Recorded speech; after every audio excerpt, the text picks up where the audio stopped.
pleasure to be invited to be a part of such a grand educational institution in Solano Community College. I've actually lived in the county for 21 years, and this is my first time being invited to come over and to do something of this sort in the educational area. I take education very seriously, and my hope is that you will too. Not only to improve yourself, but to improve the world that you live in. A great deal of what the next generation is going to bring to the plate has to do with what you know, has to do with what skills you have, has to do with your understanding of how to make this place better. And so my hope is that this is a beginning for you, and that you will go all the way as far as your life will take you. I want to thank Dr. McCord for having me, Dr. Langery, as well as members of First Baptist Church who are always so encouraging for me, because I'm still trying to grow and want to be an encouragement to them as you're on your journey. My task today is to talk with you about African Americans and the role of the church. I want to be specific this morning because I think when we say the church, we could talk from a very broad spectrum, and especially when we talk about the African American experience in terms of its coming out of slavery and out of oppression, that there were many different types of churches that was involved in that whole movement. But what I'd like to focus upon with you this morning is the African American church, or the black church, and what contribution they made and what role did they play in the African American experience. There are two distinct periods that I want to speak with you on. The first period is the early African American slavery period. I think we need to know that in most of our history books, we tend to look at African American slavery as having started 1619 with the first slaves, that small boatload of slaves being brought here to America. But we have evidence where sources are credible that there were slaves 100 years earlier that were brought here by the Spaniards. And we have those artifacts there in St. Augustine, as well as some of the Spanish settlements that were started sometime earlier. The second area that I'd like to talk to is that immediately after the Civil War to the Civil Rights period, which would have been somewhere around 1965, when we have the Civil Rights Act and the Immigration Act, which changed the United States forever after that in terms of the numbers of people of color that have come to live here in what we call America. It wouldn't be accurate to assume that all of the possibly 3.5 to 50 million Africans that were brought here from that continent were religious. And I say we don't know exactly how many were brought here. And the reason of that is that for every one person who made the voyage, 5 people died and got thrown into the ocean. So much so that it is said by historians that sharks still travel the routes that the African slave ships traveled because of the food source that was embedded in their DNA from so many people being thrown into the ocean.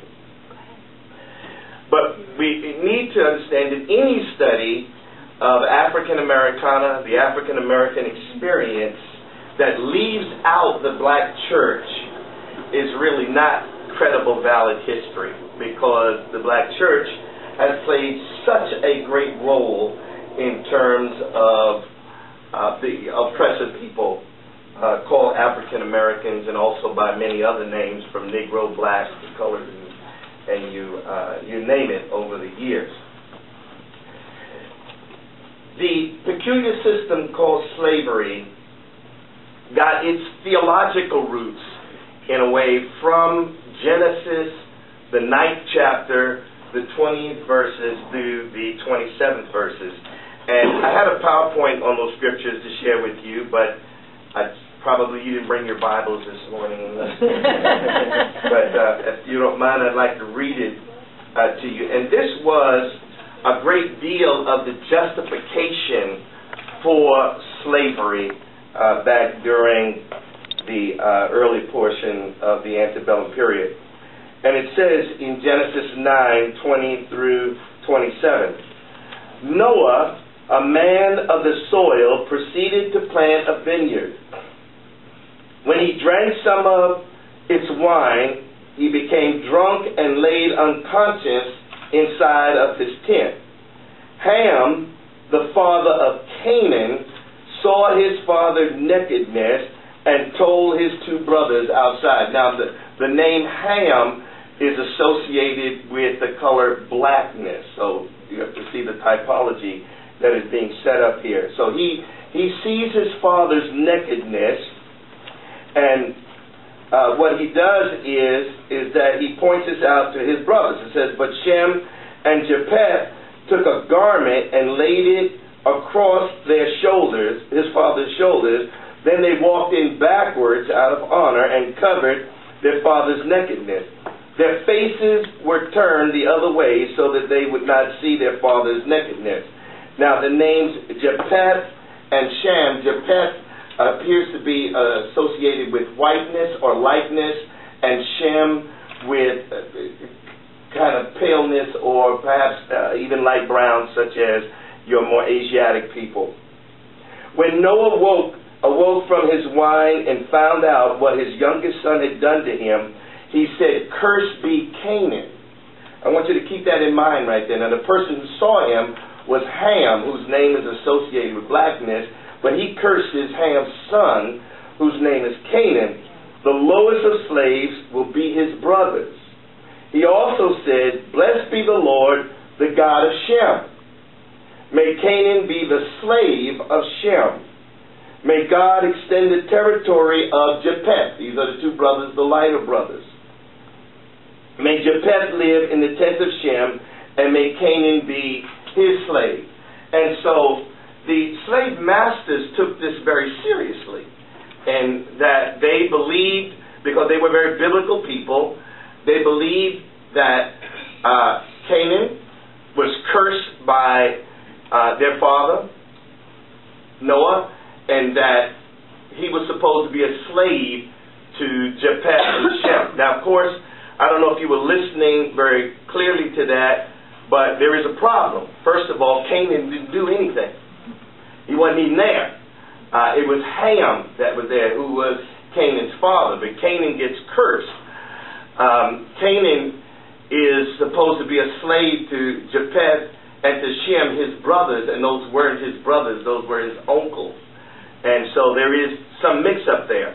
Also, too, in biblical history, the people of Canaan never went any further than what we call the promised land of Israel. They didn't end up in Africa or any of the darker areas where people resided. So this whole thing got misconstrued. Am I making sense to you? But it was the theological basis for a lot of the religiosity that took place during this time, insofar as the enslavement of African Americans. And it also justified the stealing of people from Africa and bringing them here. Because if they're meant to be slaves, I'm not doing anything wrong. If they're meant to be slaves, as a matter of fact, I'm probably doing right by them, because I'm introducing them to Christianity, which will save their souls. I'll make money off of them, and everybody will be happy. Of course, that is not the case.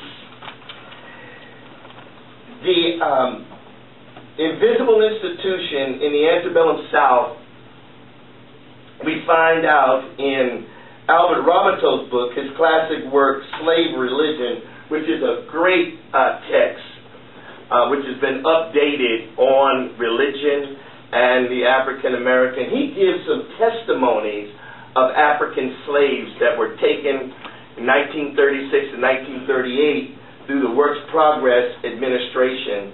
And what we find out is the slaves were anything but happy with that religious perspective. In other words, we brought you here and we're saving your soul, we're making money off of you, and we are oppressing you, but you ought to be happy.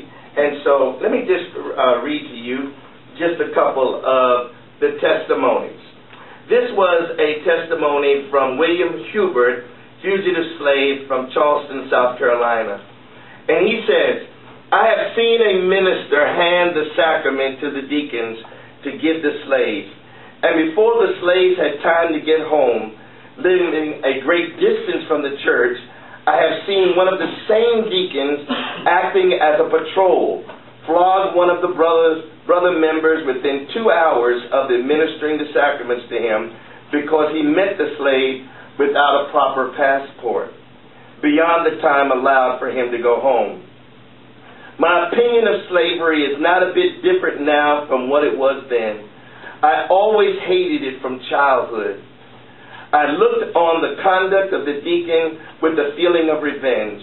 I thought that a man who would administer the sacrament to a brother church member and flog him before he got home ought not to live. And so, slaves were not accommodating so much as it is printed in many texts that are not written from their perspective, but many of them were discontent with this peculiar system. This particular testimony actually came after slavery. It was directly afterwards, and it was from a slave master by the name of Charles Stearns. And this is what he said, that he would try to convince the freedmen, about the moral codes of life, that they shouldn't steal, and they shouldn't, and it's very hard to tell a man or a woman who is hungry that you shouldn't steal. Anyway, he says, I have known whole platoons, talking about black people in church, to arise and leave their seats and not return to the place of worship when stealing was touched upon in the mildest manner. And it is a common remark among them. We would go and hear Mr. Stearns preach much oftener if he would leave off preaching against lying and stealing and just preach the gospel. And there are many testimonies to this fact that the slaves were not just accommodating to the system, while at the same time there were many testimonies that religion did give them an alternative to the harsh realities of slavery and what they were going through. Now, one might ask the question, well, where did the black church come from? Why did it come? If you can remember now, that slaves were brought here not only because of money or as merchandise, but they were brought here to save their souls. And the thought was that if we could get them here and teach them the gospel, then they'll go to heaven and everything will be all right. And of course, many of the slaves saw through that. And so black church emerged. In other words, what they were getting in the master church was about stealing and lying and the moral code, again, to adhere to that. But they weren't being taught about, how to be whole people, how to keep your family together, and to be that kind of person. And so the black church emerged from this discontent in places that were called brush harbors.